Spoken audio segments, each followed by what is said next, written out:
Hello book buddies, I hope all of you are doing great. आज की video में दोस्तों जो मैं आपको इंसान की कहानी सुनाऊंगा वो आप बिल्कुल भी नहीं मिस कर सकते, क्योंकि वो कहानी आपके बारे में है, यानी कि सेपियंस।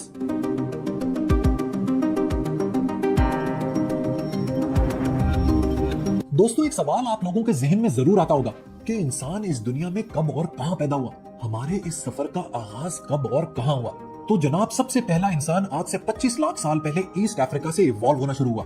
और जैसा कि आप देख सकते हैं कि हम मोर और लेस बंदर या गोरिल्ला की तरह दिखने वाले एक जानवर ही थे। किसको पता था कि ये गोरिल्ला की तरह दिखने वाला इंसान लाखों सालों में इस दुनिया को हमेशा के लिए बदल कर रख देगा। लेकिन दोस्तों यहाँ पर ना एक ट्विस्ट है, और वो ट्विस्ट बड़ा ही इंटरेस्टिंग है। जरा आज के इंसान को ऑब्जर्व करें। कोई गोरा है, कोई काला है, कोई लंबा है, कोई छोटा है, कोई अंग्रेजी में बात करता है, कोई हिंदी में, कोई उर्दू में, कोई जर्मन, कोई स्पेनिश और कोई फ्रेंच। हर मुल्क में रहने वाले लोगों का कपड़े पहनने का स्टाइल भी मुख्तलिफ है। लेकिन हम लोग चाहे जितने भी मुख्तलिफ हो जाएं, हम लोग हैं एक ही स्पीशीज जिन्हें होमो सेपियंस कहा जाता है। होमो लैटिन जबान में मैन को कहते हैं और सेपियंस का मतलब होता है वाइज, लिहाजा होमो सेपियंस का मतलब हुआ वाइज मैन। लेकिन आज से तकरीबन 50,000 साल पहले जमीन पर एक नहीं बल्कि 6 मुख्तलिफ तरह के इंसान बसते थे। आखिर वो कौन थे?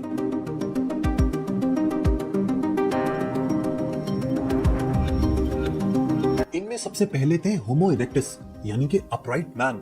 ये पूरे एशिया कॉन्टिनेंट में फैले हुए थे।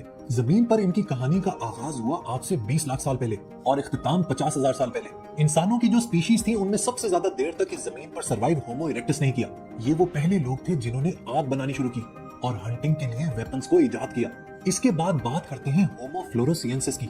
इन्हें फ्लोर्समैन भी कहा जाता है, यानी कि द हॉबिट। ये इंडोनेशिया के एक आइलैंड फ्लोर्स में बसते थे। इनका सर्वाइवल पीरियड था 8 लाख साल से 50,000 साल तक। ये बौने किस्म के लोग थे और इनकी मैक्सिमम हाइट 1 मीटर लंबी हुआ करती थी और वेट तकरीबन 25 किलोग्राम। इनका आगाज इसी आइलैंड से हुआ और यहीं पर इनकी कहानी खत्म हुई। इसके बाद बारी आती है होमो लुजोनेंसिस की। ये फिलीपींस के लुजोन आइलैंड में बसते थे। इनका सर्वाइवल पीरियड आज से 7 लाख साल पहले शुरू हुआ और आज से 50,000 साल पहले खत्म हुआ। इसके बाद बात करते हैं होमो निएंडरथैलेंसिस की।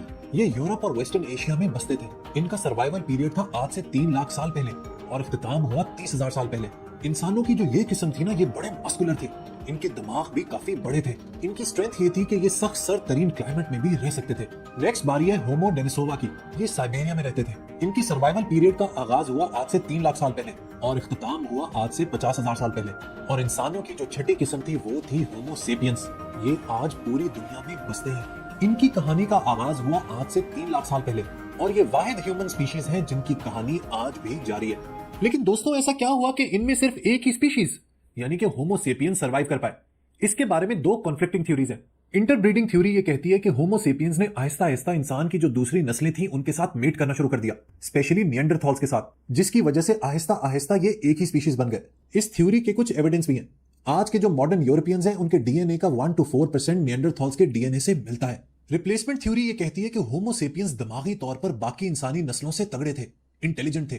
उनकी स्किल्स बाकी इंसान की नस्लों से थोड़ी बेहतर थी, लिहाजा आहिस्ता आहिस्ता उन्होंने बाकी इंसान की नस्लों को मारना शुरू कर दिया, या तो उनसे उनका खाना छीन के या फिर उनसे डायरेक्ट कॉन्फ्लिक्ट करके। इन दोनों थ्योरीज पर डिबेट आज भी जारी है। लेकिन एक बात सर्टेन है जिसने इंसान को आगे बढ़ने में मदद दी, इसके बारे में आगे चलकर बात करते हैं। देखिए जो आज का इंसान है ना सेपियंस, उसका वजूद तो आज से 3 लाख साल पहले हो गया था, लेकिन उसने सही तरीके से आज से 1.5 लाख साल पहले इवॉल्व करना शुरू किया।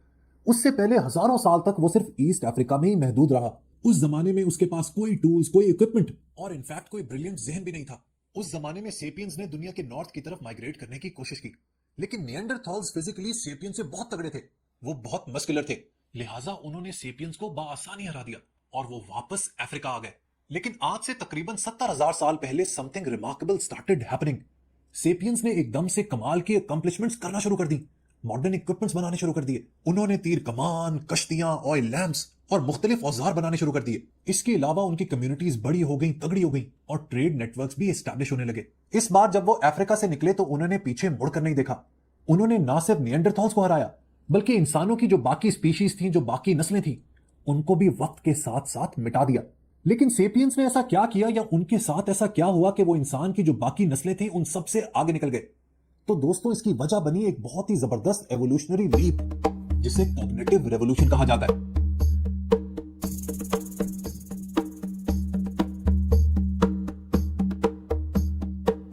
हुआ कुछ ये कि एक एक्सीडेंटल जेनेटिक म्यूटेशन की वजह से हमारी ब्रेन की वायरिंग चेंज होने लगी, जिसकी वजह से हमारी सोचने की, समझने की, लर्निंग की ताकत बेहतर हो गई।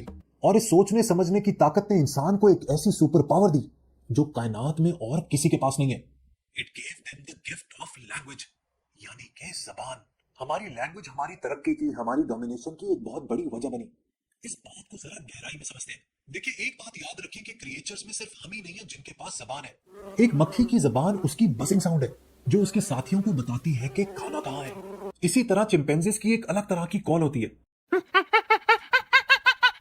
जिसकी मदद से वो अपने साथियों को वार्न कर सकते हैं। लेकिन इंसानों की language capacity is at a totally different level. हमारी जुबानें बहुत ज्यादा कॉम्प्लेक्स हैं और इसमें बहुत गहराई है। ये हमारी लैंग्वेज है जिसकी बेसिस पर हम इंफॉर्मेशन एक जगह से दूसरी जगह भेज सकते हैं, आपस में बातें कर सकते हैं, कम्युनिटीज बना सकते हैं, कोऑपरेट कर सकते हैं, एंड मोस्ट इंपॉर्टेंटली कहानियां सुना सकते हैं।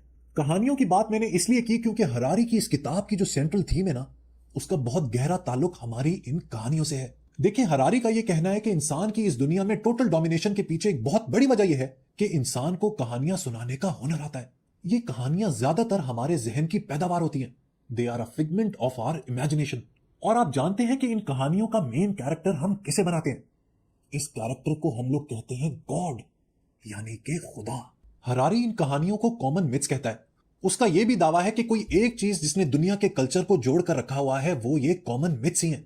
लेकिन मिलियन डॉलर सवाल यह है दोस्तों कि क्यों इंसान को गॉड के बारे में, मजहब के बारे में कहानियां बनानी पड़ी? हरारी इसका एक बड़ा लॉजिकल आंसर देता है। इंसान अपनी जुबान के जरिए कहानियां सुनाता है, गॉसिप करता है, लेकिन इसमें एक प्रॉब्लम ऑफ लिमिटेशन है। वो प्रॉब्लम यह है कि ऑन एवरेज एक शख्स सिर्फ पूरी जिंदगी में 150 लोगों तक ही कनेक्ट हो सकता है। ये 150 का ही मैजिक नंबर है जिसके अंदर अंदर हम छोटी कम्युनिटीज को, बिजनेसेस को, सोशल नेटवर्क्स को, मिलिट्री प्लेटून्स को इजीली मैनेज कर सकते हैं। लेकिन इंसानों ने तो लाखों करोड़ों लोगों को मैनेज किया हुआ है। तारीख में देखें, इंसान ने बड़ी बड़ी एम्पायर्स बनाई हैं जिसमें लाखों लोग आपस में कोलैबोरेट करते थे, कोऑपरेट करते थे। आज इंसान बड़े बड़े शहर बना रहा है, प्रोजेक्ट्स बना रहा है जहां पर लाखों करोड़ों लोग आपस में मिलकर काम करते हैं।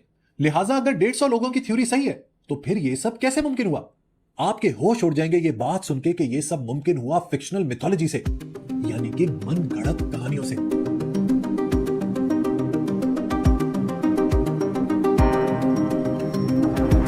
इंसानियत ने सोचा कि ऐसा क्या किया जाए कि लाखों स्ट्रेंजर्स जो ना एक दूसरे का नाम जानते हो, ना एक दूसरे की शक्लों से वाकिफ हो, वो आपस में हमेशा के लिए जुड़ जाएं, और ऐसे जुड़ जाएं कि उनसे कोई भी काम करवाया जा सके। अगर ऐसा हो जाए तो ये किसी मिरेकल से कम नहीं होगा। और यही वो मौका था जब इंसान ने इस कायनात की सबसे बड़ी कहानी को सुनाना शुरू किया। ये कहानी थी एक खुदा की जो आसमानों से ऊपर रहता है, जिसका कहा अगर आपने नहीं माना तो वो आपको पनिश करेगा, आपको सजा देगा। ये कहानी इस कायनात के हर इंसान को सुनाई गई और बार बार सुनाई गई जब तक ये उसके ईमान का हिस्सा नहीं बन गई। बस फिर क्या था, जब एक बार इंसानियत ने इस कहानी के ऊपर एतबार कर लिया तो सबने मिलकर काम करना शुरू कर दिया, और इसी मिलकर काम करने ने इंसानियत को आगे बढ़ाया। दोस्तों, कितनी अजीब और पाथ ब्रेकिंग बात है कि दुनिया का हर बड़ा सिस्टम इंसानों की कोऑपरेशन के ऊपर खड़ा हुआ है, और इंसानों की कोऑपरेशन के पीछे है कहानियां। यही कहानियां मजहब बनाती हैं, यही कहानियां मुल्क बनाती हैं, यही कहानियां जुडिशियल सिस्टम बनाती हैं, यही कहानियां ऑर्गेनाइजेशंस बनाती हैं। इन्हीं कहानियों की वजह से कम्युनिटीज वजूद में आती हैं, यही कहानियां जंगें कराती हैं, यही कहानियां अमन करवाती हैं, और इन्हीं कहानियों की बेसिस पर कौमें वजूद में आती हैं। इन कहानियों को एकेडमिक वर्ल्ड में फिक्शन कहा जाता है, सोशल कंस्ट्रक्ट्स कहा जाता है, इमेजिन रियलिटीज कहा जाता है। और आपको सबसे मजे की बात बताऊं, वक्त ने यह साबित किया है कि imagine reality is not a lie. आज की दुनिया को जरा ऑब्जर्व कर लें, हम डुअल रियलिटी में जिंदा रहते हैं। एक तो है हमारा फिजिकल वर्ल्ड, जैसे कि मैं हूं, ये कैमरा है, ये मेरे सामने लाइट है, ये टेबल है, ये किताबें हैं, ये सब हम लोग अपनी सेंसेस से ऑब्जर्व करते हैं। और एक है वो रियलिटी जिसको हमने कभी नहीं देखा, लेकिन फिर भी हमारा उसके ऊपर भरपूर ईमान है, जैसे कि खुदा, नेशंस, या फिर कोई भी आइडियोलॉजी। ये जो हमारी जिंदगी की अनदेखी रियलिटीज है ना, यही इंसान की सबसे बड़ी मोटिवेशन बन जाती है। यही वजह है कि लोग खुदा के नाम पर मरने मारने को तैयार हो जाते हैं। नेशंस के नाम पर लोग वॉर में अपने आप को मरवा देते हैं, शहीद करवा देते हैं, और किसी आइडियोलॉजी को फॉलो करने के चक्कर में लोग अपनी जान की बाजी लगा देते हैं। That's the power of stories. Harari की इस किताब सेपियंस का ये सबसे पावरफुल और कंट्रोवर्शियल आइडिया है। इस फैसिनेटिंग हिस्ट्री के बाद इंसान को मजीद गहराई में समझते हैं, और ऐसा करने के लिए हमें उसकी साइकोलॉजी को समझना पड़ेगा। लिहाजा I will take you back 10,000 years, जब इंसान सिर्फ एक हंटर गैदरर था। दोस्तों, for the longest time in history इंसान के सिर्फ दो रूप थे, या तो वो हंटर था या फिर गैदरर।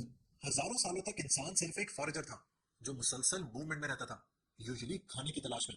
लेकिन आज से तकरीबन 12,000 साल पहले उसके जिंदगी गुजारने के इस तरीके में बदलाव आना शुरू हुआ। और यही टाइम था सेकेंड रेवोल्यूशन का, यानी कि एग्रीकल्चरल रेवोल्यूशन। इंसान ने अपने जहन का इस्तेमाल करके ये डिस्कवर कर लिया कि वो जमीन से अनाज उगा सकता है, जिसकी वजह से उसे अब खाने की तलाश में भटकना नहीं पड़ेगा। आज से तकरीबन 10,000 साल पहले पूरी इंसानियत ने एग्रीकल्चर को अपना लिया, which was a revolutionary shift. Agriculture की वजह से इंसान अब पर यूनिट ऑफ टेरिटरी पर ज्यादा फूड उगा सकता था। इस पैदावार बढ़ने की वजह से फूड की सप्लाई में इजाफा हुआ और खाने के इस इजाफे ने पॉपुलेशन को एक्सप्लोड कर दिया।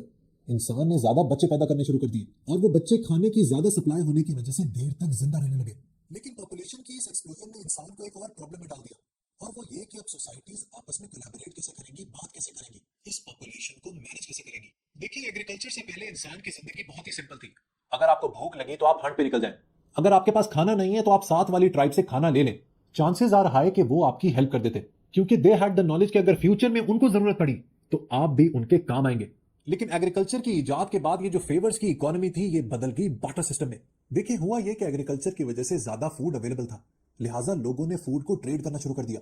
मसलन किसी को अनाज चाहिए और किसी को नाइफ, लिहाजा वो शख्स जिसके पास अनाज था या फूड था वो उस शख्स को नाइफ के बदले बेच देता। लेकिन ये बार्टर सिस्टम इतना एफिशिएंट नहीं था, क्योंकि इसमें एक शख्स को ऐसे बायर या सेलर की तलाश करनी पड़ती जिसको उसी चीज की तलाश हो जो आप बेच रहे हैं, और उसके पास वही सामान हो जिसको आप खरीदना चाहते हैं। लिहाजा इस प्रॉब्लम को केटर करने के लिए होमो सेपियंस ने आज से 3,000 साल पहले दो कमाल की चीजें इन्वेंट की। एक थी राइटिंग और दूसरी मनी, यानी कि पैसा। मेसोपोटामिया में रहने वाले सुमेरियंस ने सबसे पहले यह काम किया। उन्होंने लोगों की ट्रांजैक्शंस को क्ले टैबलेट्स पर लिखना शुरू किया, जिसके जरिए आसानी से आप लोगों से चीजें खरीद सकते। पैसे और राइटिंग की इस इजाद ने इंसान के काम को काफी आसान किया। लेकिन ऐसा नहीं हुआ कि पूरी सोसाइटी फ्रिक्शनलेस हो गई, बल्कि सोसाइटीज जैसे जैसे बढ़ती गई वो मजीद कॉम्प्लेक्स और इंट्रिकेट हो गई।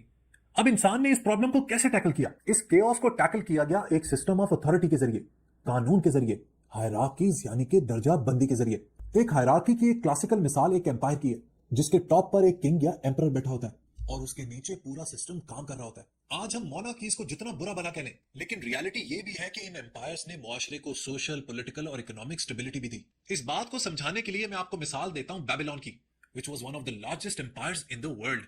बेबीलोन के लोगों को रेगुलेट और गवर्न करने के लिए किंग हम्मुराबी ने एक कलेक्शन ऑफ लॉज को इशू किया, जिन्हें कहा गया कोड ऑफ हम्मुराबी। इन कोड ऑफ लॉज ने बेबीलोन के रहने वाले लोगों को यह बता दिया कि इस रियाया में क्या क्या चीजें अलाउड हैं और क्या क्या नहीं। लेकिन इन लॉज को मनवाने के लिए बादशाहों को, किंग्स को, एम्परर्स को इस बात की जरूरत थी कि लोग उनकी अथॉरिटी को माने। लिहाजा उन्होंने सोचा कि ऐसा क्या किया जाए that people surrender to their authority, और इसके लिए उन्होंने फिर सहारा लिया दुनिया की शायद सबसे पावरफुल चीज का, यानी कि रिलीजन। किंग हम्मुराबी ने लोगों के सामने डिक्लेयर कर दिया कि वो जमीन पर खुदा का नुमाइंदा है। खुदा ने उसे खुद अपॉइंट किया एज किंग ऑफ बेबीलोन। बस फिर क्या था, इस मिथिकल कहानी के पीछे सब लोग आपस में जुड़ गए। और जैसा कि मैंने आपको बताया कि लोगों की कोऑपरेशन बढ़ाने के लिए आपको उनको एक मिथ, एक कहानी देनी होती है। हमने अब तक दो रेवोल्यूशंस की बात कर ली है, कॉग्निटिव और एग्रीकल्चरल रेवोल्यूशन। लेकिन आज से 500 साल पहले एक ऐसी रेवोल्यूशन आई जिसने इंसानियत का रुख हमेशा के लिए बदल कर रख दिया, और ये थी scientific revolution which swept through Europe. पिछले हजारों सालों से लोग मजहब की कहानियों के पीछे जुड़ गए थे, वो उनके ईमान का हिस्सा बन गई थी। मजहब ही लोगों की जिंदगी को गवर्न करता था। यूरोप में चर्च का बोलबाला था। In fact it was the most powerful institution of that time. Europe की 1/3 जमीन पर चर्च की हुकूमत थी। जो शख्स भी मजहब या चर्च के खिलाफ बात करता उसे जान से मार दिया जाता। लेकिन 16th और 17th सेंचुरी में इंसान ने अपने जहन का इस्तेमाल करना शुरू कर दिया। उसने कहा कि अब खुदा नहीं बल्कि इंसान इस कायनात की सेंटर ऑफ ग्रेविटी होगा। और यही वो दौर था जब इंसान woke up to enlightenment. Enlightenment की इस मूवमेंट ने इस दुनिया की पावर इंसान के हाथ में दे दी, और साइंस के जरिए वो इस कायनात के राजों पर से पर्दा उठाने लगा और आगे बढ़ता गया। साइंस ने इंसान की सोच को प्रोग्रेस किया। इस प्रोग्रेस ने इंसान के अंदर आगे बढ़ने की जुस्तजू को मजीद बढ़ाया।